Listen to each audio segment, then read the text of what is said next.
Good morning, everyone. I'm Susan Demas, the executive editor here at Lincoln Square. And I'm Sam Osterhout, the executive producer here at Lincoln Square.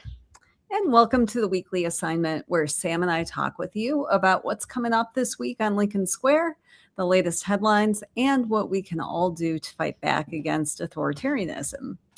Coming up, we'll have Zac Mueller with States at the Core, which is a grassroots nonprofit that equips community leaders with the tools to fight authoritarianism and political violence. But first, Sam, let's talk about the events of the weekend. We had the Tate brothers who were arrested again, this time domestically, for rape and trafficking charges. I think we have some video of that.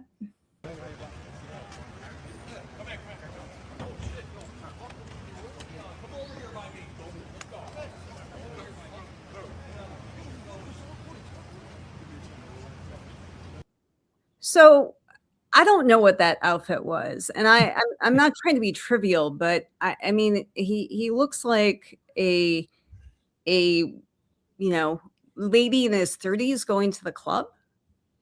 Yeah, or like a suburban woman that's trying to dress up and do the I don't know, it's a weird. These guys are the fucking worst. I really cannot.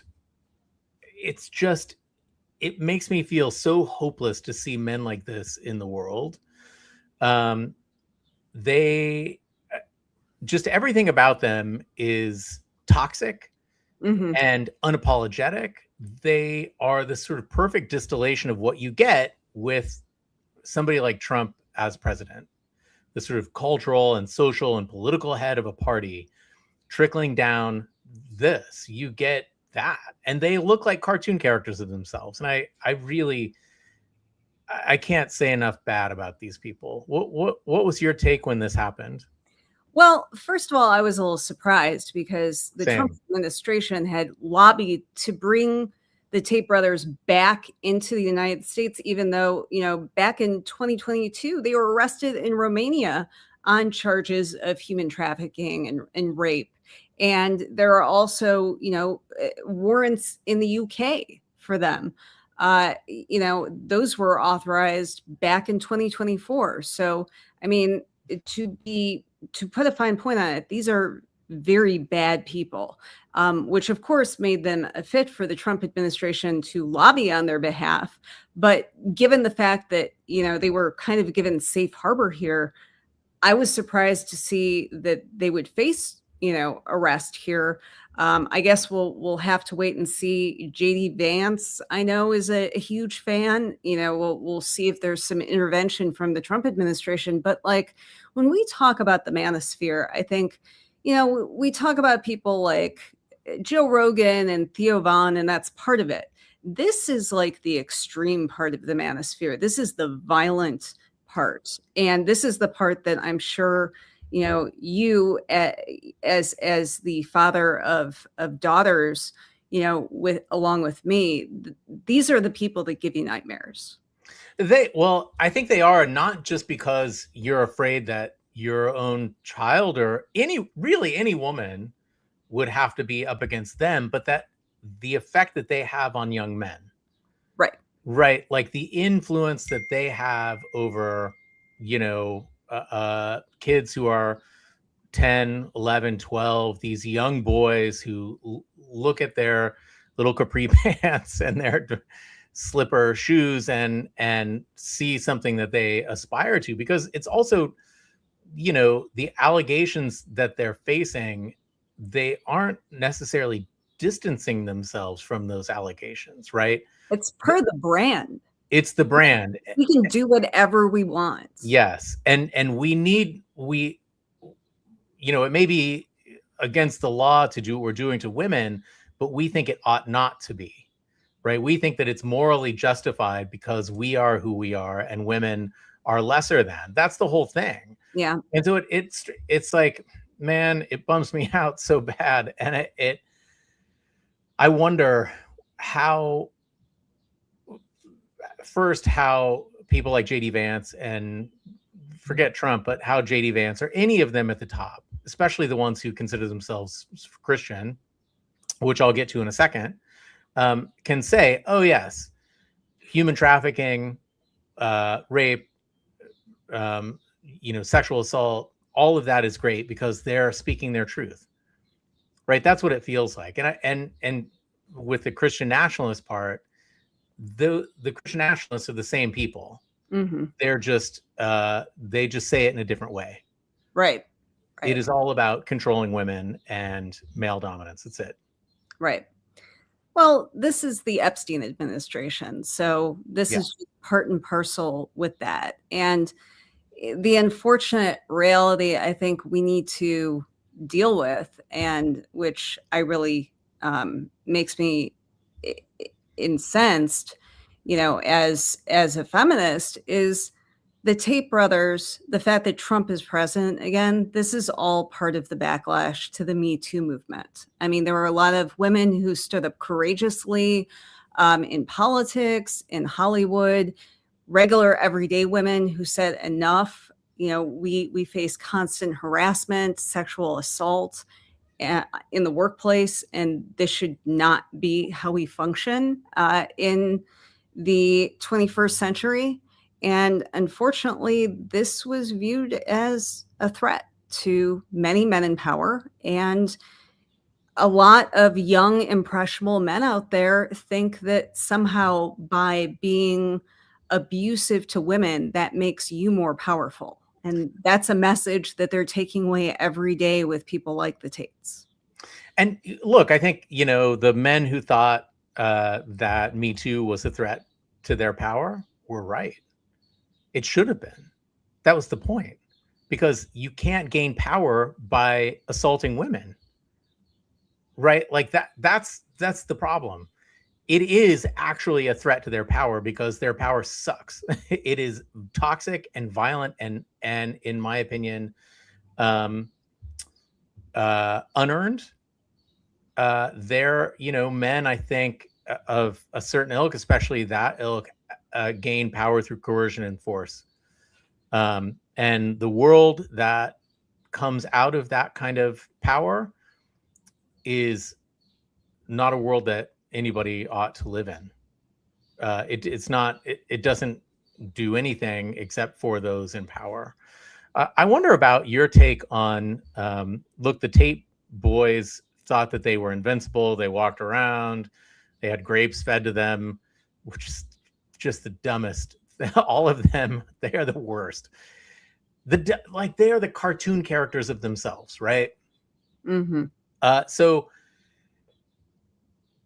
what does it say that knowing that this Justice Department, all federal agencies are fully puppeteered by Trump and those at the top, what's really going on here? Are they being sacrificed for something, or what is the distance here? You've got me on that one. I mean, the idea of Kash Patel having a problem with what Andrew Tate does, that doesn't really square with what we know. No. But, perhaps they went too far and, their corrupt schemes were in competition with Trump's corrupt schemes. I mean, this is just all speculation, but I mean, at the end of the day, they're facing international charges. I mean, on these same grounds. Clearly, there was ample reason to arrest them. The open question for us is, will these charges ultimately be pursued, or will enough people in Trump world come out and try and save them? Yeah, Patrick in the chat says it didn't get up the chain, and I wonder if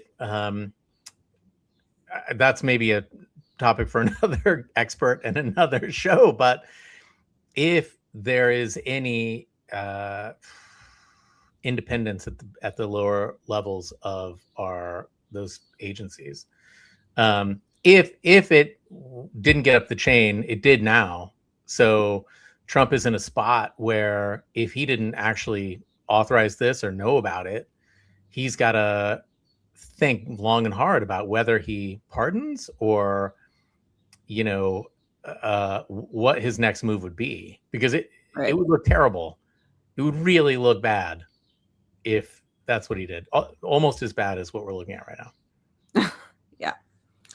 Well, we saw that Trump inserted himself into the World Cup because that's what Donald Trump does. We saw that with the NBA Finals where he cursed the Knicks by showing up. And of course, he did the same thing with Argentina. He was very open that he did not want Spain to win. He was bitching about them at the NATO conference. I think we have some footage of that. I didn't speak to Spain. Spain is a wasted cause. We don't want to do any trade business with Spain anymore, by the way. I'd like you to cut it off. Spain is a terrible partner in NATO. They don't participate. They don't pay. I don't want anything to do with Spain. Cut off all trade with Spain, please. I love how he's just like the king on the throne. I have decreed no more trade with Spain. So, there is some reporting right now. Well, I want to talk World Cup because it's more fun, but there is some reporting that they're building more bulletproof tariff structures, right. And will begin to implement those. A bulletproof structure would be to get his Republican Congress just to pass them. Wait, but I don't think that's not really how it works, right? Like our government was set up so that one guy could just call all the shots from the hip. Right. We decide we loved King George. Mm-hmm. Let's do that here. Yeah. But the curse continues with Trump and World Cup. And some of the videos were crazy. I want to just, let's look at the video of the team afterwards. And then I want to highlight them. In 2026, the champions of the world are Spain. Is now, so they can edit him out of that. Yeah, wonderful. He looked so awkward, and there's the edit. But if you widen out, as our producer Sean said, he looks like a Sam Goody cutout that they just placed on stage. He really does look like a cutout. Yeah. It's pretty embarrassing, Susan. Pretty embarrassing. It is. Yeah. He just kind of looked like an old guy wandering onto a scene that had nothing to do with him. Mm-hmm. Yeah. But he's just got to make himself the center of attention. And because he doesn't have a lot of wins on his own, he just wants to glom on to anybody else. Well, look, I think any kind of victory is a Trump victory. And I was like, we were listening in the car. We went to Philadelphia over the weekend, and the announcers were like, President Trump will be handing out and I was like, oh no, he's going to make this about himself. And all he has to do is just stand in front of them. Anytime a team comes to the White House, he just stands in front with his friends. Right. The team gets second billing. Right. Every victory is a Trump victory, but man, he's a special person. I mean, anybody who handles politicians for a living knows that it is a bad idea to go to a sporting event. It doesn't matter who you are, what city it is. People don't want to see politicians. So you're asking to get booed. And so Trump has gotten booed at the World Cup, at the NBA Finals, when he shows up for the Super Bowl, because fans don't want to see it, even if they voted for him. That's just not what they're there for.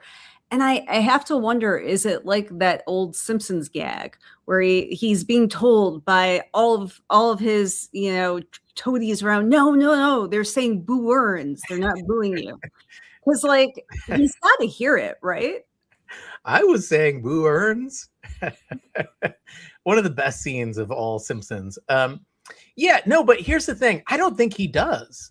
I think that that's great. Of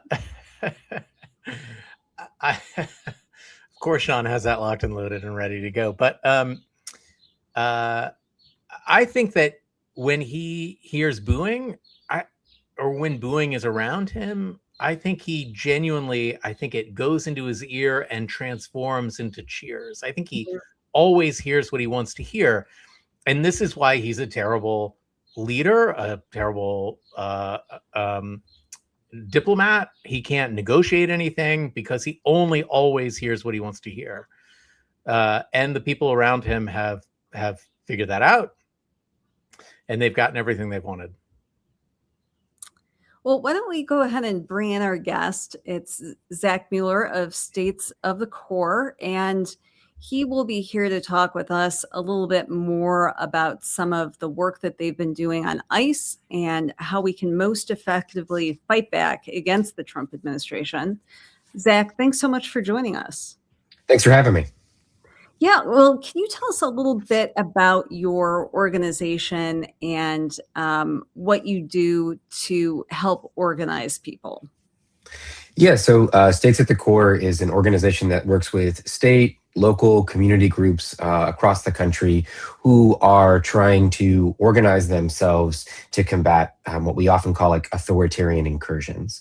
That might be a white nationalist group trying to march down Main Street. That might mean a school board takeover where they're trying to pass anti-trans legislation or ban books or attacks on public schools.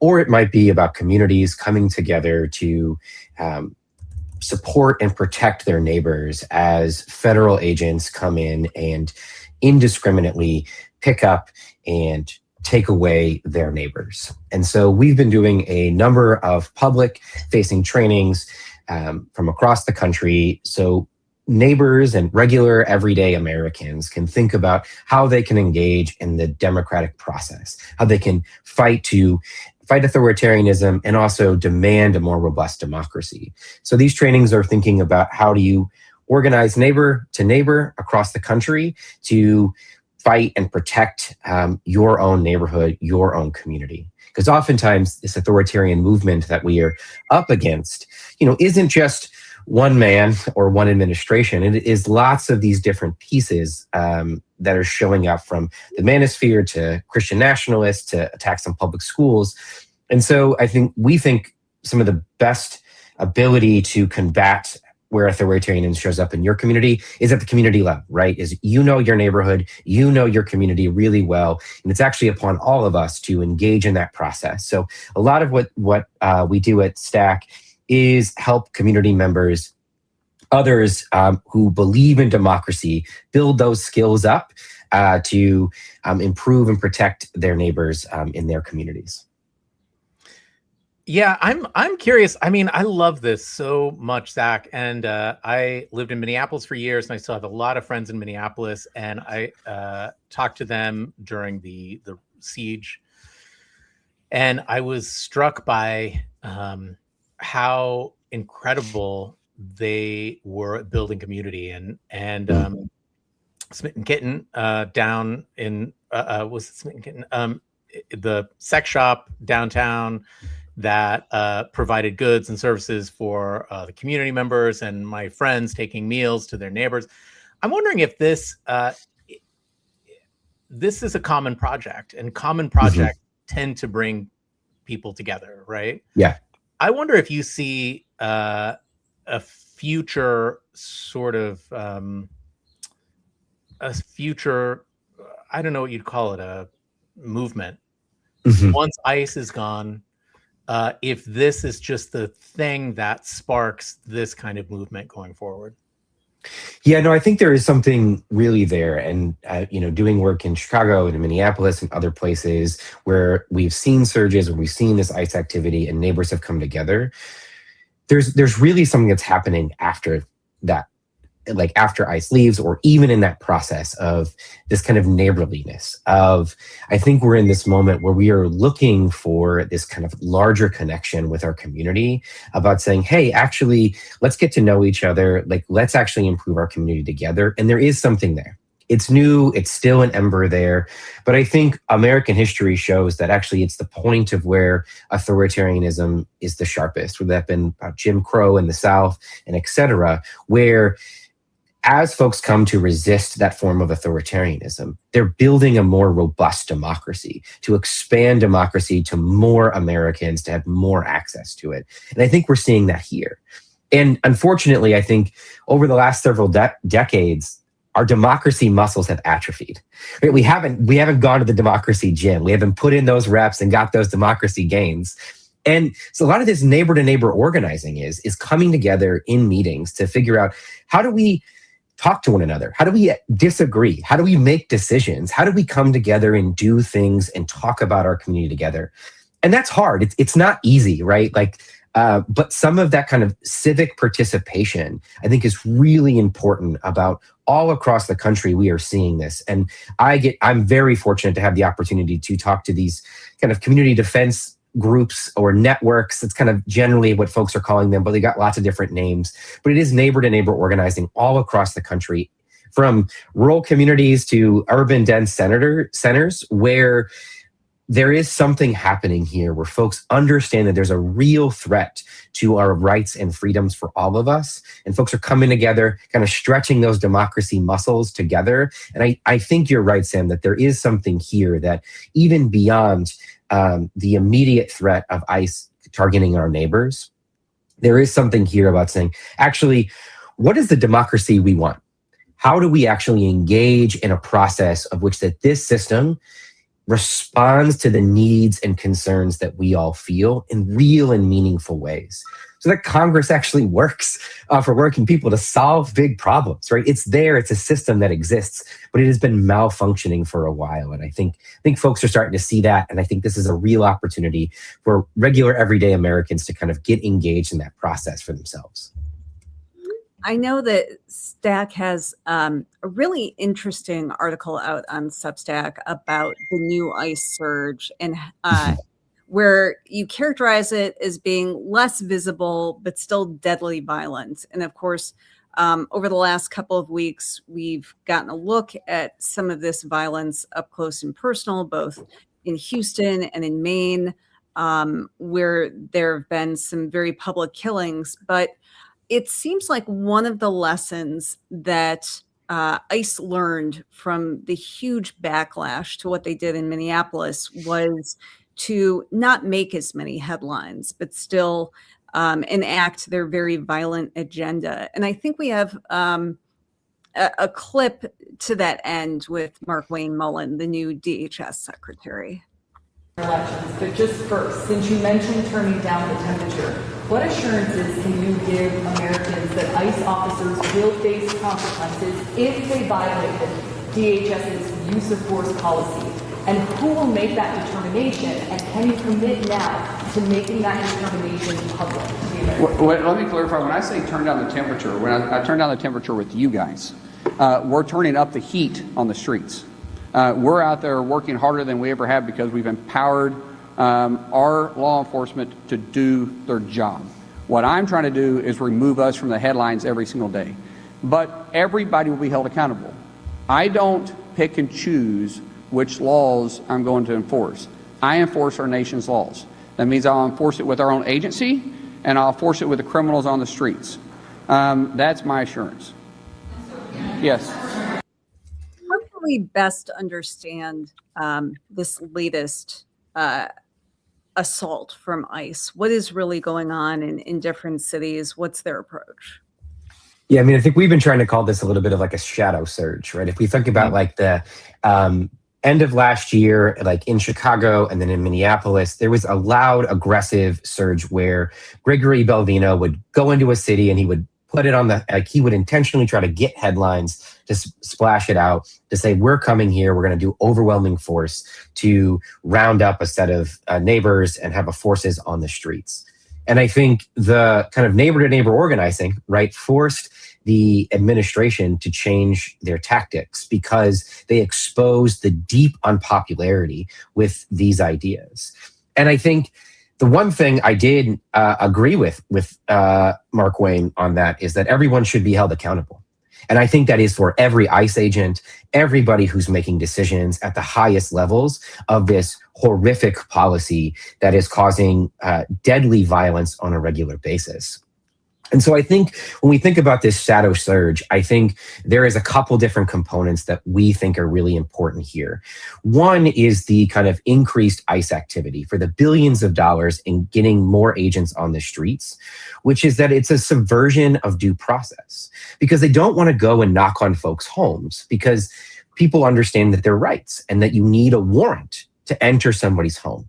So to subvert the due process by engaging in these high level risk traffic stops where you're zooming up cars to somebody else. And I think if we take it back for a second, right? Like anybody, if there is all of a sudden a bunch of unmarked cars, a bunch of people jumping out of their car, some of them already pulling weapons, yelling at you, right? There's just like a moment of panic that anybody would feel in those situations, right? And I think regardless of whatever happens, what I think is important in that piece is a subversion of due process, but that the violence is a feature, not a bug of their agenda here. It is that it's intentionally trying to create that sort of violence.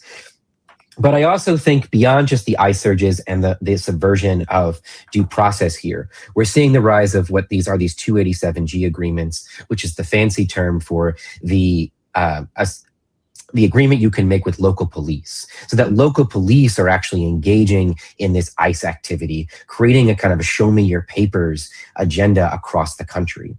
And then what we're seeing as kind of the third component of the shadow surge is the kind of lack of due process in detention, the kind of closed door version of where we're seeing horrific conditions, of which we're at a disturbingly gross statistic of almost somebody dying almost every 4 days in ICE custody or by the hands of ICE.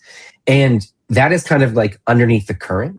And the other thing I think Mark Wayne is saying that is really important for us to think about here is that he is saying right after a response of an ICE agent murdering a father is to say, we're going to turn up the heat. And my job actually is so that reporters are not talking about it on the headlines.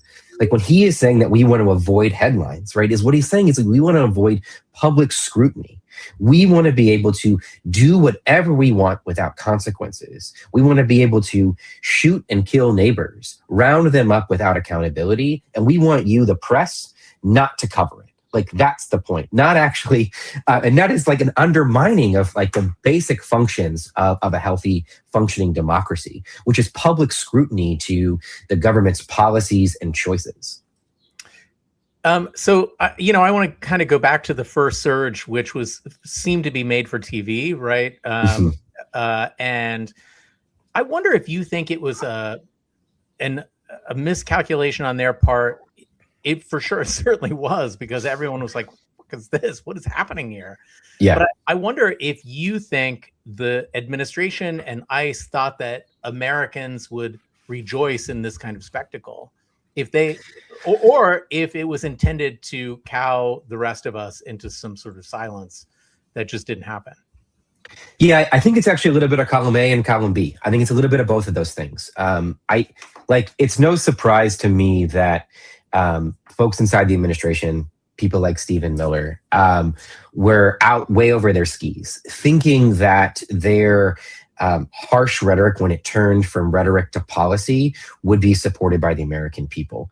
And I think like some people that were following it closely, right, if you were looking at the polling data, right, like there was some polling that went out was that like, oh, everybody supports these kind of, restrictionist policies. But if you kind of looked back into the kind of the details, it was that like, actually, no, when you put forward the details of when folks are thinking about, no, I like my immigrant neighbor, right? Like we should actually have a process that allows them to regularize their status. Like that is overwhelmingly popular. And so I think they did get way out of over their skis on this piece, thinking that the folks were with them. But I mean, like people like Steve Bannon, Stephen Miller, and some others, right? They are ideologically committed to this idea of remaking who is a quote unquote real American in this extremely narrow vision of America.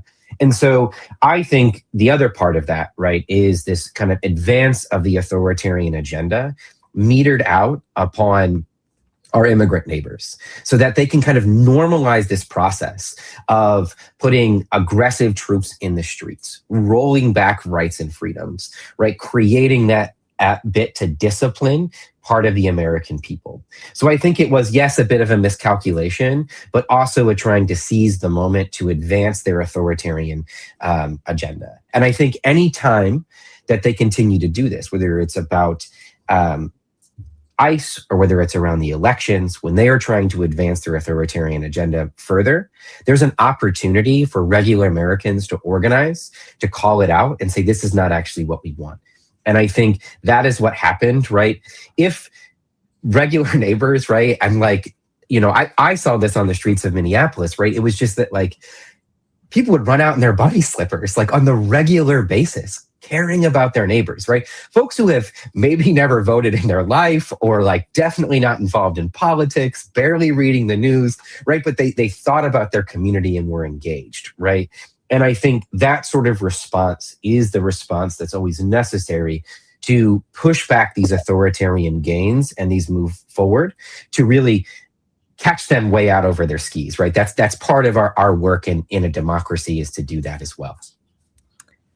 Zac, STAC has trained over 40,000 people in community organizing tactics over the last 15 months. And I'd like you to tell us what those trainings are like and how people can get involved. I also had a broader question in that as Americans, we tend to wait until things are really bad before we take action, you know, and so I take it that this, of course, is because everyone's been horrified at Trump's agenda now that he's in power again. But how can we build a more sustainable activist model where people are engaged at all times, and so that maybe we don't do this again by electing somebody like Trump?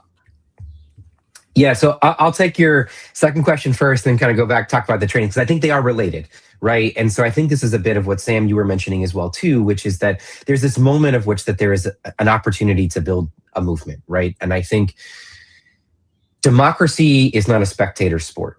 And it's not just about elections. It's sort of the day-to-day activity that we are engaged in community to build up and do that work together. And I think we've kind of let that muscle atrophy. And I think that's why we see the rise of an authoritarian movement in this moment, is because that democracy muscle has atrophied. And so I do think the way that we do this sustainably is not just about nonprofits or like unions or staff organizers going to be able to fix all of the problems, right? But it is actually thinking about that this is part of our civic participation. And it's not just a ton of boring meetings all of the time, but right, there is something that we get from community, from being in community, from standing and shoulder to shoulder to one another, to helping each other out during the crisis. And I think even if you've not been participating in this moment, maybe you felt that a little bit after a horrific natural disaster in your community or during the pandemic or other moments of these crises when we come together. And we need to actually think about how we're sustaining that on a regular basis. And so these community defense network models that we're training folks on about how to build in your community, which is to say, like, look, nobody individually is going to solve this big problem, right? And some of it feels really overwhelming. But how can I talk to the people in my community to take on this slice of the work together, that we can come together, talk about the problems, work on the problems really locally to solve those problems together? And that's what a lot of our trainings are doing. So really our trainings are designed for you've done nothing ever before, right? Like so many folks that come to our trainings, like they've maybe attended one protest in their life. Maybe they came out to the No Kings for the very first time in their life. Maybe they've done nothing, right? There are some folks that have a little bit more, experience, but if you don't need any prior experience to kind of get engaged in this sort of work. So we really design our trainings so that anybody can feel like they can be a part to do this sort of work. So we've got trainings that are kind of coming up to talk about like what we call Ice Watch, which is like, how do you think about orienting to this shadow surge in your communities? Like what you can do to organize to protect each other's neighbors. Maybe that's just looking out your window, kind of alerting what's happening. Or maybe more often it is, hey, after somebody's left, how do we kind of make sure that the family, the kids that are left, like they're eating, right? Like that there is resources there, right? And like that kind of community real support. But we are also doing a set of trainings that are coming up because you're right. Like, we need to organize now. I know it is July, but there is elections coming up, and there is real threats to our elections from this authoritarian movement that are going to show up in lots of different communities. And our elections are done locally, right? They are neighborhood based, they are community based. And how are we thinking about organizing now to protect against those threats? Whether those are threats from a national coordinated way to put restrictions on the ballot box, or seizures to purge voter rolls, or what we are increasingly concerned about is entrepreneurial authoritarians who are trying to get popular on their YouTube channel by going to a polling location and spreading disinformation. So how are we organizing now to think about what those threats might be? How can we organize in community to make sure that all of our neighbors are safe and protected and feel empowered to access the franchise where they have the ability to do so? Man, this makes me so happy. I mean, look, it's, for years, I was a big Green New Deal maximalist because I saw it as a common project. Right. This is a problem that we get to solve together. And I didn't want, like if somebody had said, actually, we could join forces to fight a fascist army that's invading our cities, I would have chosen the Green New Deal any day. Every day. Any port in a storm at this point. And I do feel like once people are gathered, once people are collaborative, once we know each other and what your training is doing is not just this, policy, write letters stuff, which is great, but it's getting people to rub shoulders and be in physical contact with each other, look each other in the eyes. And this is the kind of thing that you can't do with just standard online polling and form filling and all of that stuff. And this feels really, really meaningful. I'm so happy to have you on today.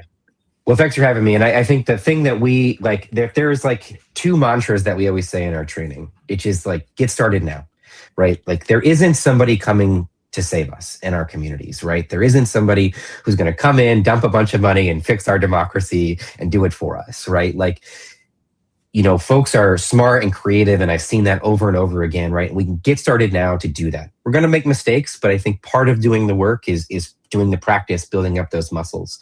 But I think the other thing that we always think is we talk about meet and eat regularly together, right? There is something, I don't know if it's like the kind of lizard brain part of our psyche, but like when we break bread with strangers, we kind of like eat together and we talk about our community. There is something there that I think is really, really important, especially like post-pandemic and being online so much. And it can feel really scary to say, like, how do I talk to a neighbor? And I'm not really sure where they're at. I don't really want to eat a meal together. But I think it is really, really important to kind of do that kind of simplistic, basic level of like, hey, let's get together, let's eat a few sandwiches, let's, eat a few tacos or pizza together and talk about like, what do we want our neighborhood to look like? What do we want our public schools to look like? How do we think about safety and protection and improving our communities in real ways together? Because these are our neighborhoods, these are our communities, and we have an investment in engaging in that process in a real way. Zac, this has been such a great conversation. Can you tell people the best way that they can find out what Zac does and maybe sign up for one of your trainings? Yeah, so pinned on our Substack is a set of our trainings. These election trainings are in 3 parts. They're coming. We're going to have a couple of opportunities to kind of get plugged in throughout August. We're kind of continuing to add different trainings on there. We've got some Ice Watch trainings, some election protection trainings coming up there. So head to the Substack. That's kind of the best place to kind of hear about the new trainings and to how to hear about what's coming up next for us. Great. Thank you so much for joining us. Yeah, thank you for having me. Thanks, Zac. We should get in for the revolution. Yeah. I think that would be a great conversation with Michael Fanone and Maya May, because they're all about how we can bring the revolution to communities big and small. Yeah. Man, that's heartening. Yeah, absolutely. It is one of those things that I just didn't anticipate, that something so terrible could eventually lead to something so positive. And I want to believe that that's what's actually going to happen.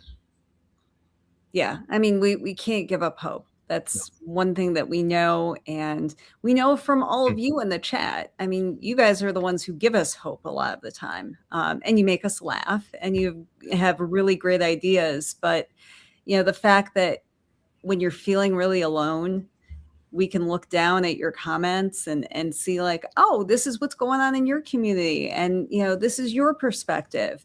And, there are a lot of us out there. That makes a huge difference. Huge difference. Yeah. Maxine says, believe it and work for it. And there's your hope, Sam. And I couldn't agree more. Maxine is, like personal inspiration, I think, for all of us here at Lincoln. Always. Yeah.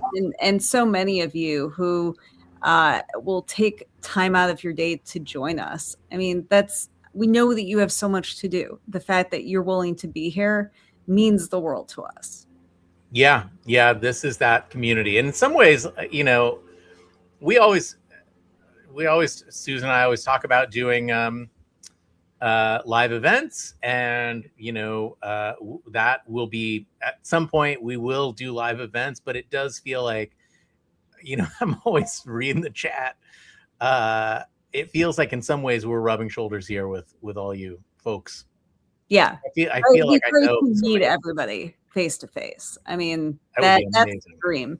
But in the meantime, we would love to have you subscribe. If you don't already, you can become a free subscriber right now and hit the button and join this community and see what we're about. Yeah. That's amazing. And we've got a lot going on this week. So let's get into that. You have a very timely conversation coming up with Dr. Rob Davidson of Paging America, where you will be talking about the explosive diarrhea problem, which is not, what is this story? It's part of the larger story of what we're facing under the Trump administration and RFK Jr., where the guardrails are gone and you don't even know if it's safe to buy a bag of lettuce these days because they're not giving us enough information and nobody's there to regulate anything.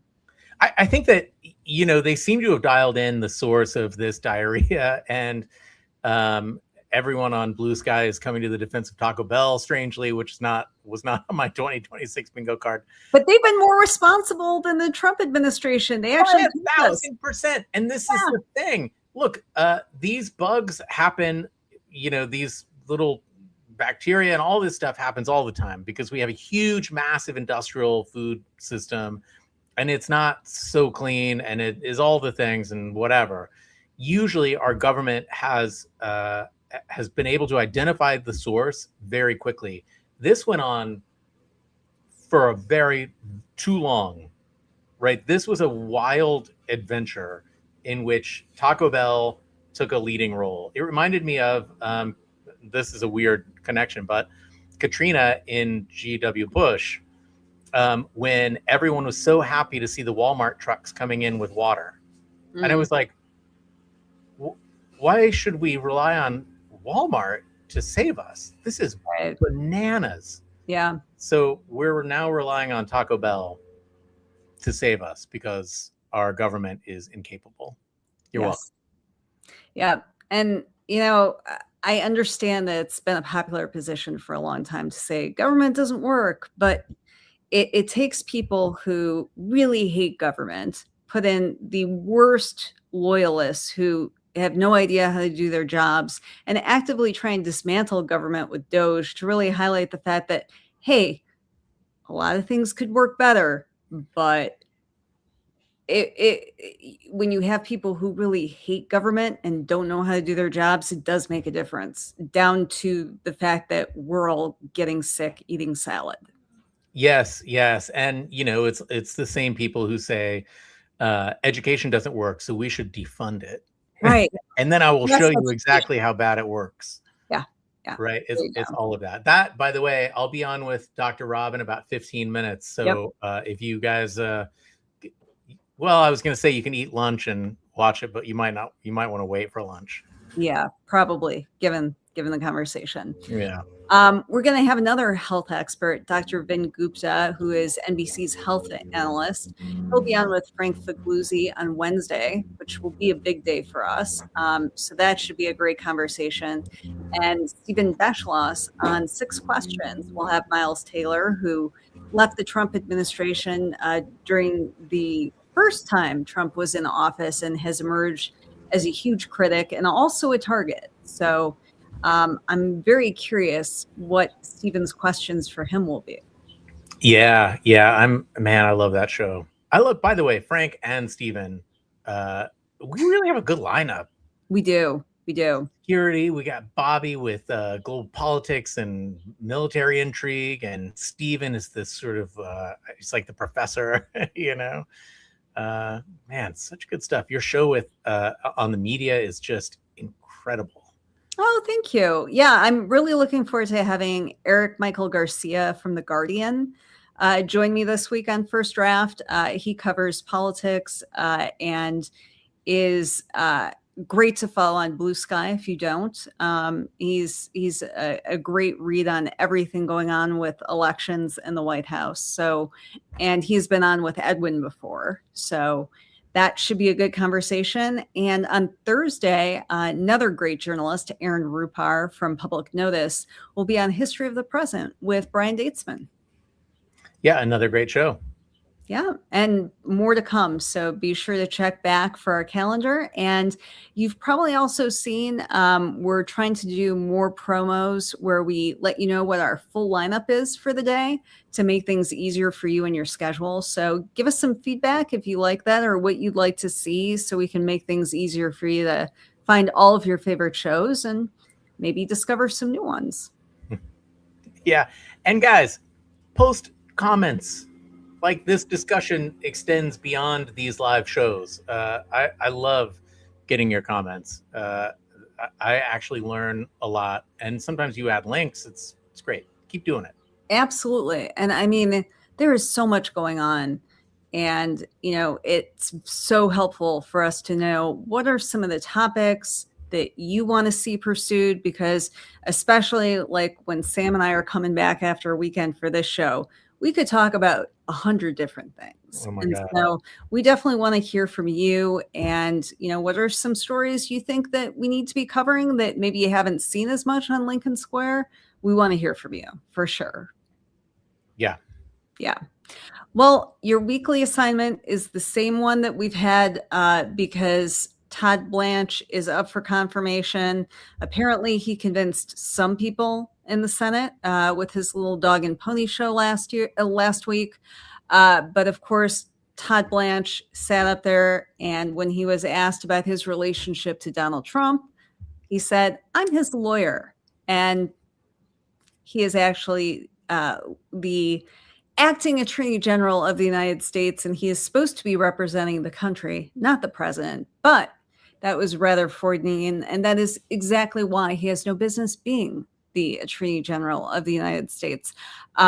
Just want to give a shout out to Frank Figluzzi, who wrote just an excellent column, if you have not read it, on what Todd Blanche could do as Attorney General. If you think Pam Bondi was bad, just wait to see what kind of changes he could make to the Justice Department. It's sobering.